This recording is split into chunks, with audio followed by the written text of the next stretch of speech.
Vamos ler a partir do versículo 1. Se preocupe com a quantidade de versículos que vou ler, não, porque tem tudo a ver com a gente. Ele lhes deu vida quando vocês estavam mortos em suas transgressões e pecados, nos quais vocês andaram noutro tempo, segundo o curso deste mundo, segundo o príncipe da potestade do ar, do espírito que agora atua nos filhos da desobediência. Entre eles, também nós todos andamos no passado, segundo as inclinações da nossa carne, fazendo a vontade da carne e dos pensamentos, e éramos por natureza filhos da ira, como também os demais. Mas Deus, sendo rico em misericórdia, por causa do grande amor com que nos amou, e estando nós mortos em nossas transgressões, nos deu vida juntamente com Cristo. Pela graça, vocês são salvos. E juntamente com Ele nos ressuscitou, e com Ele nos fez assentar nas regiões celestiais em Cristo Jesus. Deus fez isso para mostrar nos tempos vindouros a suprema riqueza da sua graça, em bondade para conosco, em Cristo Jesus. Porque pela graça vocês são salvos, mediante a fé. E isto não vem de vocês, é dom de Deus, não de obras, para que ninguém se glorie. Pois somos feitura dele, criados em Cristo Jesus para boas obras, as quais Deus de antemão preparou para que andássemos nelas. Portanto, lembre-se de que no passado vocês eram gentios na carne, chamados incircuncisão, por aqueles que se intitulam circuncisão, que é feita na carne por mãos humanas. Naquele tempo, vocês estavam sem Cristo, separados da comunidade de Israel e estranhos às alianças da promessa, não tendo esperança e sem Deus no mundo. Mas agora, em Cristo Jesus, vocês que antes estavam longe, foram aproximados pelo sangue de Cristo, porque Ele é a nossa paz. De dois povos Ele fez um só, e na sua carne derrubou a parede de separação que estava no meio, a inimizade. Cristo aboliu a lei dos mandamentos na forma de ordenanças, para que dos dois criasse em si mesmo a nova humanidade, fazendo a paz e reconciliasse ambos em um só corpo com Deus, por meio da cruz, destruindo a inimizade por meio dela. E quando veio, Cristo o evangelizou para a paz a vocês que estavam longe, e paz também os que estavam perto, porque por meio dele ambos temos acesso ao Pai em um só Espírito. Assim, vocês não são mais estrangeiros e peregrinos, mas concidadãos dos santos e membros da família de Deus, edificados sobre o fundamento dos apóstolos e profetas, sendo Ele mesmo, Cristo Jesus, a pedra angular. Nele todo o edifício bem ajustado cresce para ser um santuário dedicado ao Senhor. Vou repetir. Nele todo edifício bem ajustado cresce para ser um santuário dedicado ao Senhor. Nele também vocês estão sendo edificados juntos com os outros para serem morada de Deus no Espírito. Amém? Vamos orar. Senhor, que tu venhas, ó Deus, nos exortar à semelhança desse texto, direcionado aos nossos irmãos que estavam em Éfeso.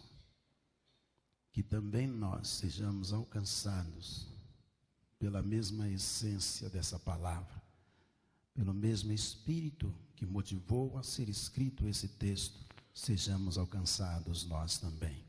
É a nossa oração. Em nome de Jesus. Amém. Amém. Éfeso era uma cidade histórica, aí ainda o é, embora tenha mudado de nome. É uma cidade histórica, ela estava sob o olhar profundo de Roma, pois ela era importante para o Império Romano. Aliás, em Éfeso, no início do segundo século, no meio do segundo século, foi construída a maior biblioteca até então, com 12.000 pergaminhos. Alguém lembra o nome dessa biblioteca? Não, não é Alexandria.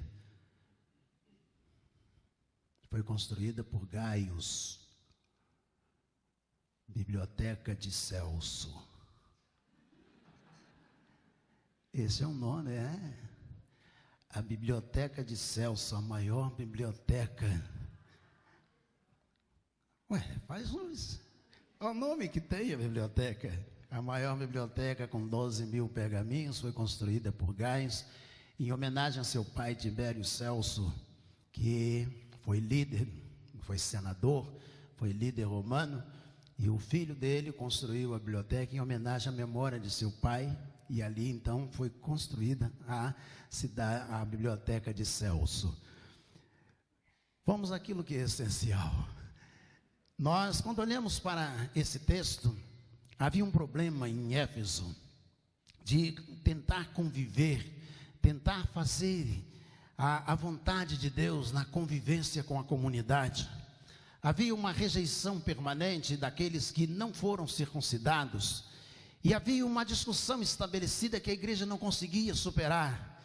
E Paulo então resolve no ano 62 escrever esta carta à igreja que está em Éfeso, uma das igrejas da Ásia Menor. E ele vai escrever dizendo à igreja: olha, é importante que vocês procurem entender que eles estão vivendo a vida que eles escolheram.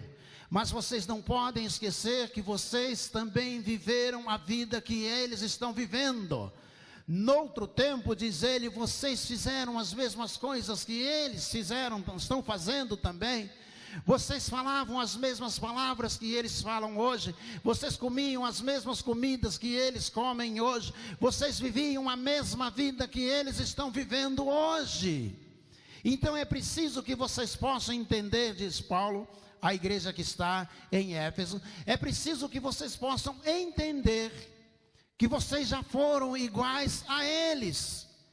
E Deus, neste tempo, chamou vocês, tirou vocês daquele meio, tirou vocês daquela vida, daquelas palavras, daqueles costumes, para que vocês pudessem viver uma nova realidade. E Ele fez cair a barreira da inimizade, para que todos aqueles que quiserem possam viver na presença de Deus. E a igreja de Éfeso se vangloriava. E essa igreja passou por um período terrível. De todas as igrejas da Ásia Menor, ela se tornou a menor. E ela chegou ao século XX só com 2.500 pessoas em Éfeso. 2.500 cristãos apenas. Eu fui ouvir uma vez Sam Tipton, o autor do livro traduzido para o português, Fator Oração. E ele contava de uma experiência de pregando nessa cidade. E ele foi pregar e colocaram num estádio de futebol. Todas as pessoas foram convidadas, lotaram o estádio. E ele disse que sentia naquele lugar uma luta espiritual, uma potestade sobre aquele lugar, um peso. E ele disse que voltou, estava para entrar, voltou de novo e foi orar na sala que haviam dado a ele. E ele ajoelhou e pediu misericórdia a Deus. Ele havia deixado nos Estados Unidos um grupo com 50 irmãs orando pela conferência nessa cidade. E Sam Tipton conta que quando ele entrou, E ele começou a pregar. E ele foi finalizando o sermão. E ele fez o apelo. E um estádio que estava lotado, gente do lado de fora, nem uma pessoa sequer aceitou o chamado. E ele disse, e eu tremi. Ninguém. Vinha na minha mente, diz Sam Tippett, vinha na minha mente dizendo, vocês passaram do primeiro amor. Vocês esqueceram o primeiro amor. E ele disse que continuava fazendo um apelo. E ele buscava força em Deus, sabedoria. Mas nenhuma pessoa vinha à frente. E de repente uma mulher com uma saia vermelha, uma blusa xadrez, um lenço xadrez amarrado à cabeça, uma roupa típica da região. E ela ficou de pé. E no meio do apelo, aquela mulher olhou para todo o estádio, um silêncio tremendo. E aquela mulher começou a cantar. E ele disse, e quando ela começou a cantar, ela cantava e chorava, e ela foi descendo, e disse, e a arquibancada do estádio toda desceu após ela para o gramado, entregando a vida a Jesus. Ele disse que ficou admirado, nunca tinha visto aquilo.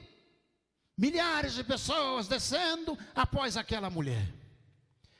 E ele voltou para os Estados Unidos. E foi à igreja. E quando chegou à igreja, no dia seguinte, após o seu retorno, estava no gabinete. A líder das mulheres, das 50 mulheres de oração, foi até o gabinete e disse, pastor, eu quero contar uma experiência que nós tivemos enquanto nós estávamos orando. E ele disse, foi uma bênção, irmã. Foi uma batalha. E ela disse, eu sei. Nós estávamos orando. E na nossa oração, apareceu uma mulher na nossa visão. E ela era uma mulher alta, pastor. E ela tinha uma saia vermelha, uma blusa xadrez e um lenço xadrez amarrado à cabeça. E Deus dizia, orem. E nós insistíamos em oração e não sabíamos o que estava acontecendo. Pastor, o senhor viu essa mulher lá? E Sam Tippett disse, vi. Ela foi a primeira, a líder de toda a comunidade, a entregar a vida a Jesus. Que experiência para essa cidade, nos tempos modernos. O que Paulo está dizendo a essa igreja, dizendo à igreja, olha, essa obra foi feita por Jesus. A igreja não pode esquecer que foi Jesus que realizou essa obra. Foi Ele que levantou aqueles da circuncisão, da incircuncisão. Foi Ele que trouxe todos e Ele derrubou a barreira da inimizade. Quantos crentes ainda têm a barreira da inimizade levantada? Paulo está dizendo, Ele derrubou essa barreira. Em Cristo a barreira da inimizade caiu, para que tantos como os outros pudessem se achegar a Jesus. A igreja de Jesus é instrumento desta geração e de todas as gerações, para que as pessoas possam se achegar, se aproximar de Jesus e não afastar as pessoas de Jesus.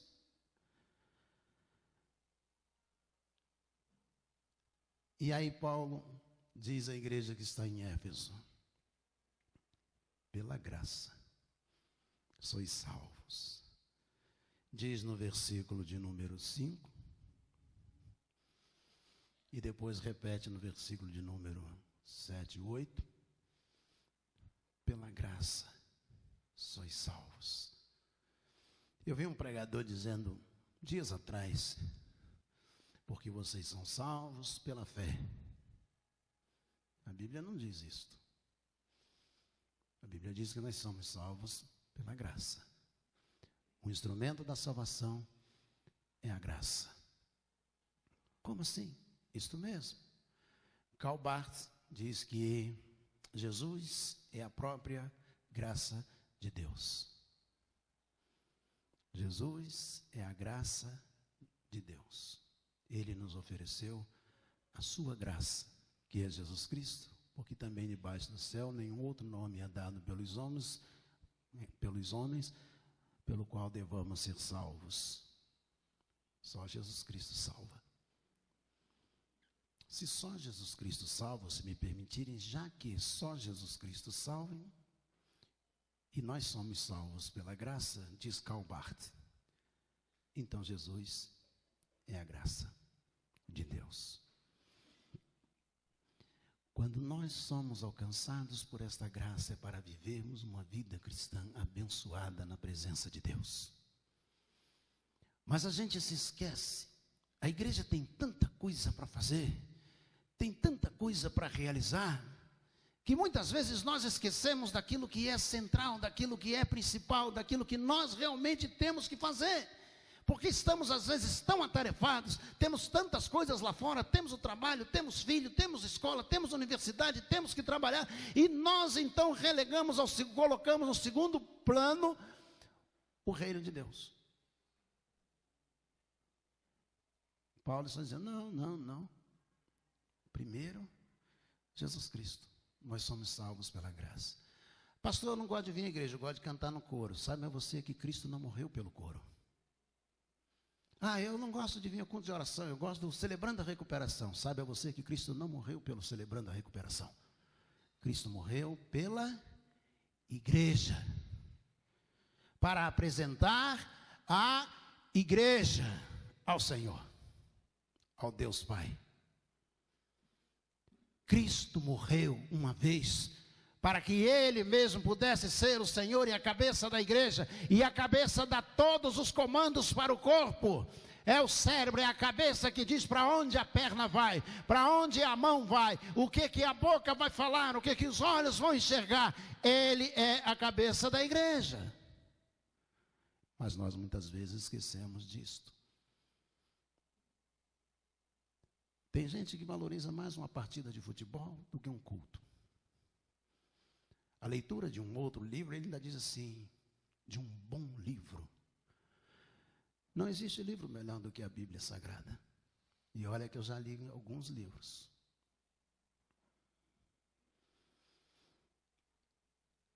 Ele, para apresentar essa igreja, ele é a própria graça de Deus, que foi oferecida por Deus para alcançar a igreja e derrubar a parede da inimizade, para que nós pudéssemos viver em harmonia na presença do Senhor. Eu não gosto do irmão fulano de tal. Eu não gosto. Como assim? Você e ele fazem parte do mesmo corpo, que é Jesus Cristo, a igreja, o corpo de Jesus. Vós sois salvos pela graça. É a graça que salva, não é a fé. É a graça que é salvadora, não é a fé. É a graça quem dá a você a salvação. Mas como que eu sou alcançado pela graça? Por meio da fé. Mas quem salva é a graça. Mas se eu não tiver fé, eu não vou ser alcançado.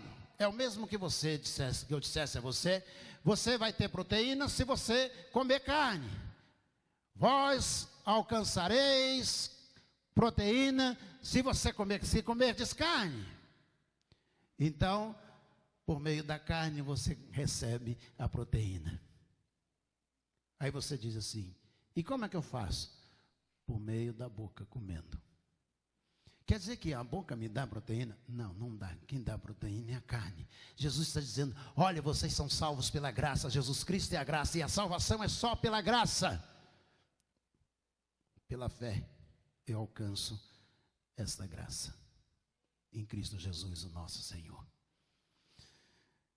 Um Instituto Cristão de Pesquisa do Estado de São Paulo disse dias atrás que talvez os 60% das pessoas que frequentam igrejas evangélicas estejam perdidas. Vou repetir. Talvez 60% das pessoas que frequentam igrejas evangélicas estejam perdidas e sem salvação. Por quê? Porque não conseguem entender que a salvação não é a dinâmica da reunião da igreja.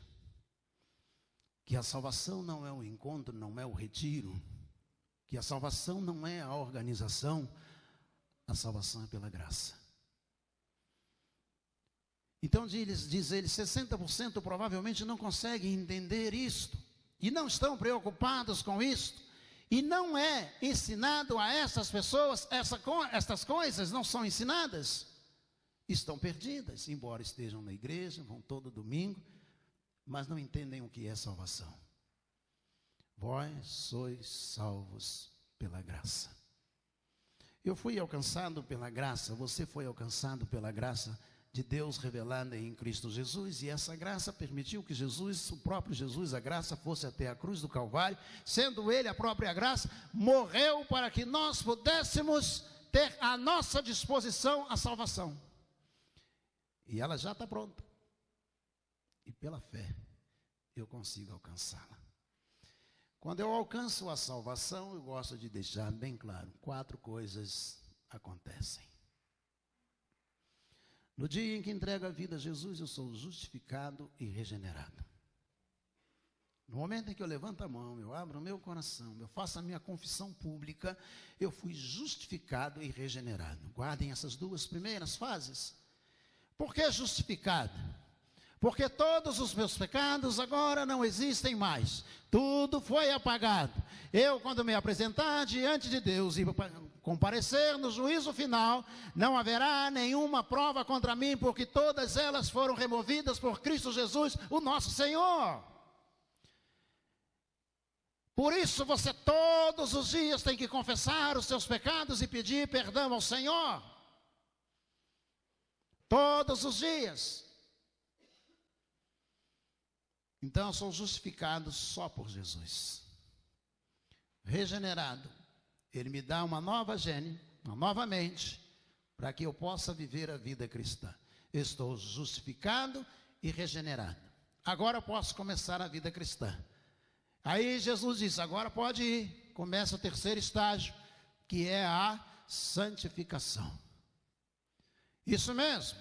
Hagios no grego, separado. Agora eu sou separado das coisas que eram do mundo. Paulo está dizendo isso nesse capítulo 2, que vocês antigamente eram do mundo, vocês viviam no mundo e se portavam como pessoas do mundo, mas agora vocês não são mais do mundo.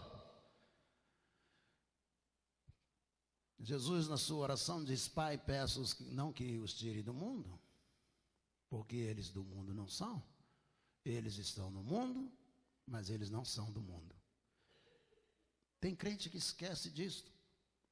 Ele acha que ele está no mundo e que é do mundo, faz parte. Ele é capaz, por exemplo, de querer ir ao Maracanã evangelizar, mas não é capaz de evangelizar aqui na cidade. Não, eu posso testemunhar no Maracanã,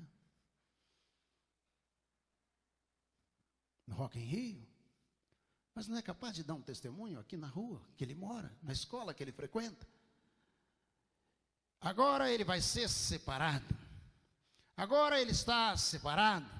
Ele não está no mundo, mas ele não faz mais parte deste mundo. Ele está vivendo rodeado por pessoas do mundo. Paulo está dizendo, vocês eram assim, mas vocês não são mais desse jeito, vocês não são mais desta maneira. Quase a gente não consegue mais perceber na rua um crente andando ou falando. Talvez Malaquias já não faça mais tão sentido, Malaquias 3,18. Olhareis de novo e vereis a diferença entre o justo e o ímpio, entre o que serve a Deus e o que não o serve. Vou repetir Malaquias. Olhareis de novo e vereis a diferença entre o justo e o ímpio, entre o que serve a Deus e o que não serve. Além de não fazer diferença, muitos crentes querem ser iguais àqueles que são do mundo. Eles ficam esperando um modismo para que eles possam se comportar iguais àqueles que são do mundo. Talvez por isso o Instituto de Pesquisa Cristã esteja alegando que 60% estão na igreja, mas não estão salvos. Porque o foco, Paulo está dizendo, a igreja de Éfeso, tem que ser Jesus. Vocês passaram do primeiro amor, diz João escrevendo o Apocalipse. Esqueceram o primeiro amor.